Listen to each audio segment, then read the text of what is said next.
आदमी अपने नाम से नहीं बल्कि अपने काम से बड़ा बनता है। इसी कहावत को दरभंगा के जाले प्रखंड के मलिकपुर गांव के बच्चों ने सच कर दिखाया है और इसी के चलते इनको सम्मानित करने के लिए दरभंगा से दिल्ली पैरामेडिकल इंस्टीट्यूट की टीम मलिकपुर पहुंची, जिसमें इंस्टीट्यूट के संस्थापक सदस्य व संरक्षक मोहम्मद अली, डॉक्टर इंतेखा हक, वरिष्ठ अधिवक्ता अशफाक करीम सहित आदि लोग शामिल थे। इन सभी ने बच्चों को मिठाई व कलम देकर सम्मानित किया। साथ ही इनके उज्जवल भविष्य की कामना की। डॉक्टर इंतखाब ने बच्चों के लिए करियर मार्गदर्शन करते हुए उन्हें DPMI में हो रहे कोर्सेज की जानकारी भी दी।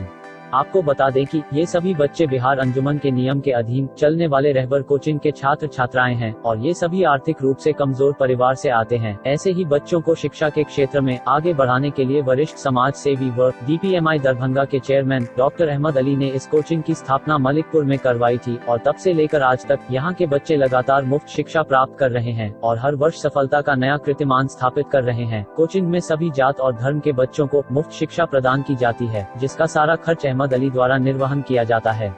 मलिकपुर के कछवा पंचायत में बहुत सारे ऐसे स्टूडेंट जिन्होंने 400 से ज़्यादा अंक प्राप्त किया और तकरीबन 1-2 स्टूडेंट ऐसे हैं जो TBS बरमपुर में हाईएस्ट मार्क्स है। इसके लिए हम जो रहबर कोचिंग के संस्थापक हैं उनको धन्यवाद देते हैं और साथ ही जो यहाँ के शिक्षक हैं, जो हमारे संजय मिश्रा जी हैं, विकास पंडित है, अदनान है, क्योंकि उन्होंने आपको बहुत बेहतरीन शिक्षा दिया, तभी आप मैट्रिक के परीक्षा में सफलतापूर्वक पास किया।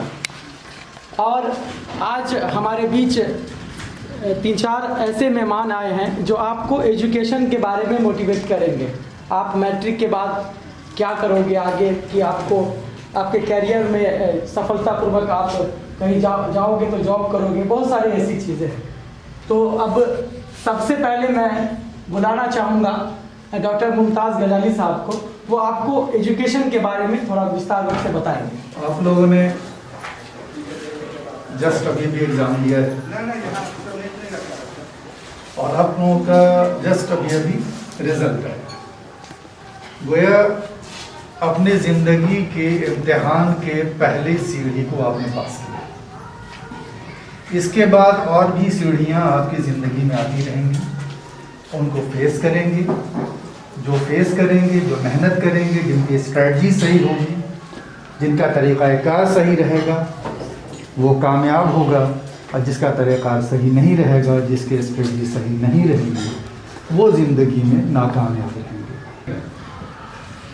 अभी जैसे आप लोगों ने एक इम्तिहान पास किया, उसके लिए तैयारी की हो, 9th में जिन लोगों के नंबर अच्छे आए हैं उन्होंने कम से कम भी मेहनत किया होगा, तो 8th के बाद से मेहनत शुरू कर दी होगी कि मुझे अच्छा करना है, मुझे अच्छे मार्क्स लाने हैं, मुझे अपने चैप्टर का मास्टर बनना है।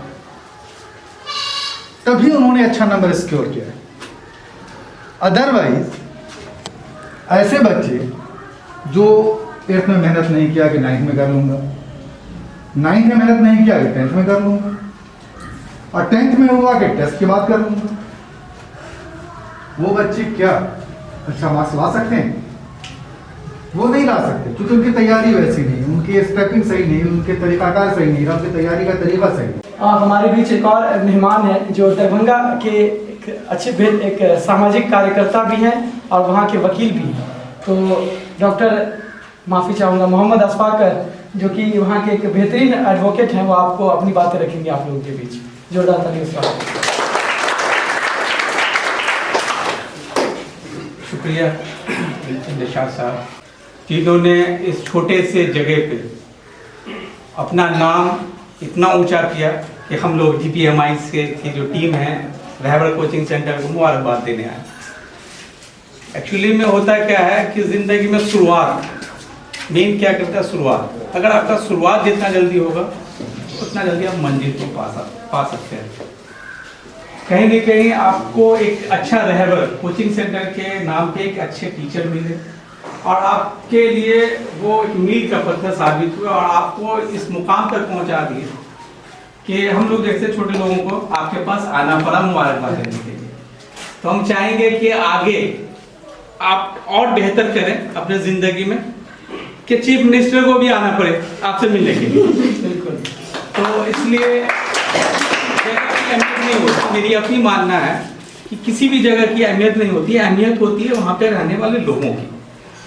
टीचर को बनाता है, तो टीचर को कामयाब कौन बनाता है? तो वो स्टूडेंट बना सकता है। टीचर लाख कोशिश कर ले, आप अगर चाहेंगे नहीं सीखना तो आप नहीं सीख सकते हैं। तो मेन होता है कि आप सीख रहे हैं, और आज आप लोगों ने साबित किया कि आपके अंदर वो सलाहियत है कि आप सीख सकते हैं, और आपके अंदर वो सलाहियत है कि दरभंगा को उठा सकते हैं, दरभंगा को अपने पास बुला सकते हैं। और इंशाअल्लाह ताला हम दुआ करेंगे कि आप चीफ मिनिस्टर को भी बुला लें अपने पास। मोहब्बत से पढ़ता है कि मुझको करना है, तो बेहतर होता है कि मोहब्बत से करना। तो अगर आप अपने एजुकेशन में मोहब्बत डालते हैं और सीखते हैं उससे, तो आप वो कामयाबी हासिल कर लीजिएगा जो दूसरे लोग नहीं सोच सकते हैं, या जो डर के पढ़ने वाले हैं वो नहीं कर सकते हैं हासिल, वो आप कर सकते हैं। तो आप कोशिश की, देखिए आप चाहिएगा कि जिंदगी में, आज आपके सामने बहुत सारे आप स्टूडेंट हैं, देखते होंगे डीएम साहब आए, कभी कोई ऐसे बड़े आईजी साहब आए, या कोई ऐसे बड़े ऑफिसर आए, तो उनको आप देखने जाते हैं या वो आते हैं, तो उनको आप देखते हैं और उनसे हाथ मिलाने की कोशिश करते हैं। आपको अगर उनके साथ आपने डीएम साहब के साथ फोटो खिंचा लिया, या कोई बड़े आदमी के साथ में फोटो खिंचा लिया, तो आपको बड़ी खुशी होती है ना? क्यों होती है? आपने सोचा क्यों होती? आपको लगता है ये बहुत कामयाब इंसान है। तो हम चाहते हैं कि डीएम साहब वो आपके पास आए, आपके साथ तस्वीर खिंचाने के लिए। मैं अपने ही एक शिक्षक, बड़े भाई, गुरु, DPMI दरभंगा के ऑपरेशन मैनेजर शिक्षक डॉक्टर इंतखाब हक सर को बुलाना चाहूँगा। वो आए और अपने DPMI के बारे में, कुछ एजुकेशन के बारे में बच्चों को जानकारी दें।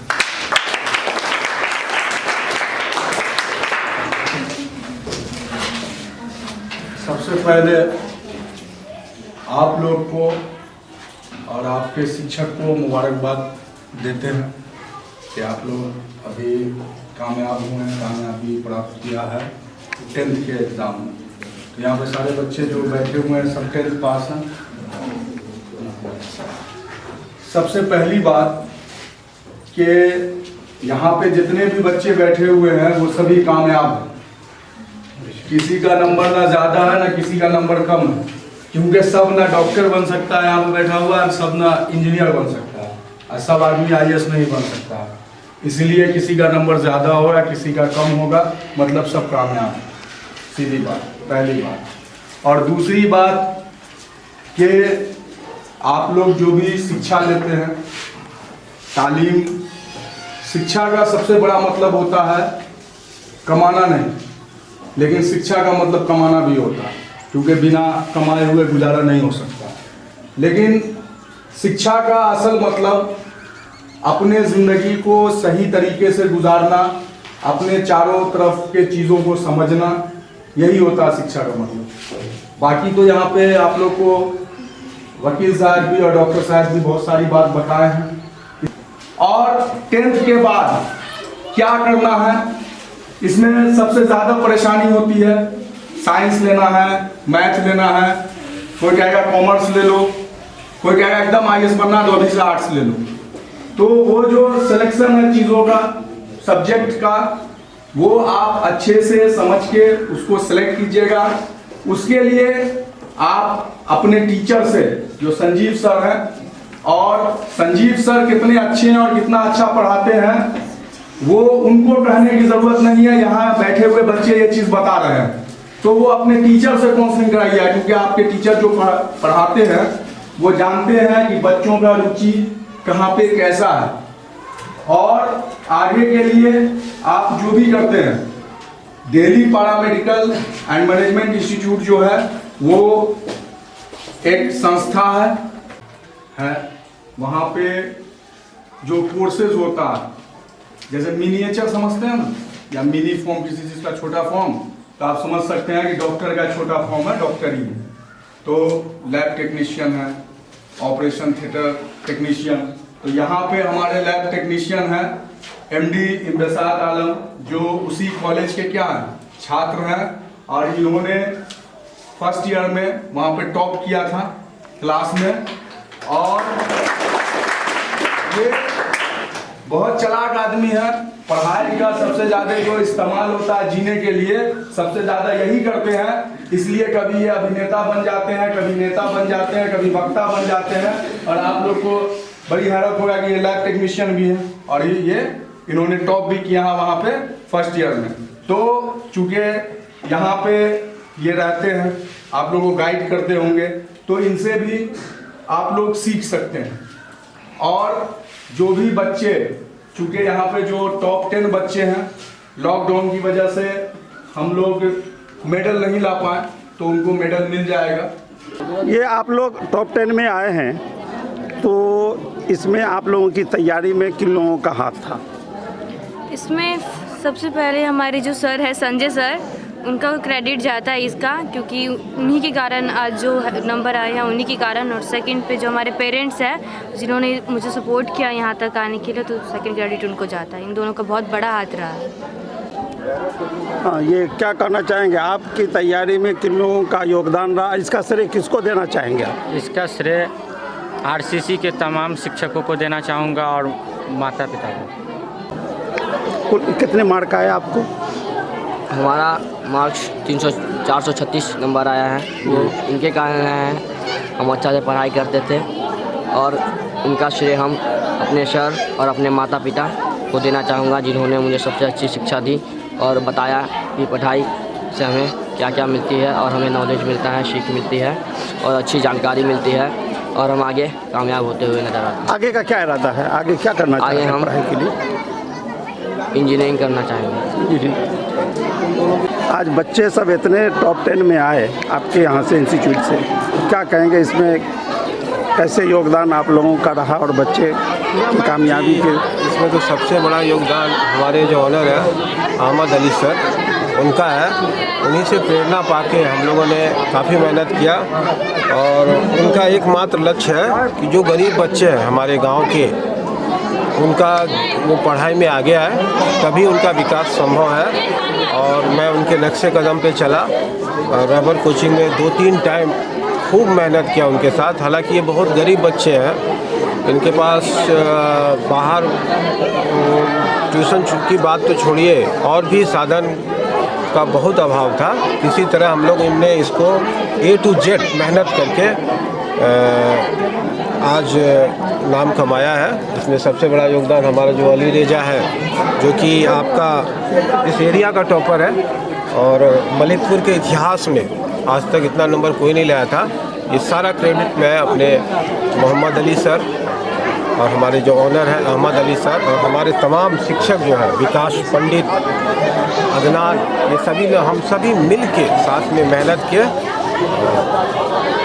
इतना ही कहूँगा मैं। Thank you.